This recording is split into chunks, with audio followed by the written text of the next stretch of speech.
Hello बच्चों। तो कैसे हैं आप सब। अब मैं आपको बताऊंगा एक गधे की कहानी। किसी जंगल में एक शरारती गधा रहता था। उसे दूसरों को सताने में बेहद आनंद आता था। वह बिल्कुल भी समझदार और ईमानदार नहीं था। वह बहुत मूर्ख था। जंगल के दूसरे जानवर कभी बाहर नहीं जाते थे, पर यह गधा अक्सर गांव की ओर निकल जाता था। एक दिन वह चमड़ा तैयार करने वाले की झोपड़ी के पास से निकला। उसने देखा कि बाहर एक शेर की खाल सुखाने के लिए रखी गई थी। गधे ने अपने खुर हवा में उठाए और तालियां बजाईं और सोचा, आज तो मेरी किस्मत ने कमाल कर दिया। मैं शेर की खाल पहनकर पूरे जंगल में राज कर सकता हूँ। सारे जानवर डर जाएंगे और वही करेंगे जो मैं उन्हें करने के लिए कहूँगा। तो उसने शेर की खाल पहन ली और शेर की तरह दिखने लगा। वह अब किसी भयंकर शेर जैसा लग रहा था।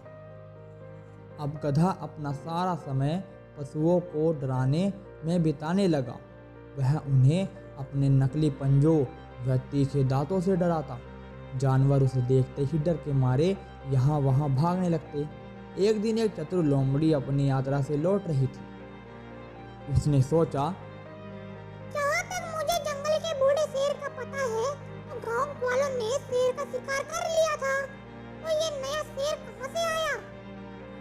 वह गधे के पास गई और उसे पास से देखने लगी, पर देखकर कुछ पता नहीं चला। फिर उसने कहा, प्रिय शेर, नमस्ते। लेकिन शेर ने अपने मुंह से एक शब्द भी नहीं कहा। लोमड़ी ने सोचा, बड़ी अजीब सी बात है, मुझे इसके मुंह से आवाज तो निकलवानी ही होगी। लोमड़ी ने अपनी चतुराई दिखाते हुए गधे की तारीफ करना शुरू कर दिया। उसने कहा कि शेर दिखने में इतना भयंकर है, उसकी गर्जने की आवाज इतनी तेज होगी। मूर्ख गधा उसकी बातों में आ गया और अपनी असलियत को भूल गया और जोर से आवाज निकाली। पर यह आवाज कोई दहाड़ नहीं, बल्कि गधे की रेंगने का स्वर था। इस तरह मूर्ख गधे की असलियत सबके सामने आ गई और फिर उसकी जमकर पिटाई हुई।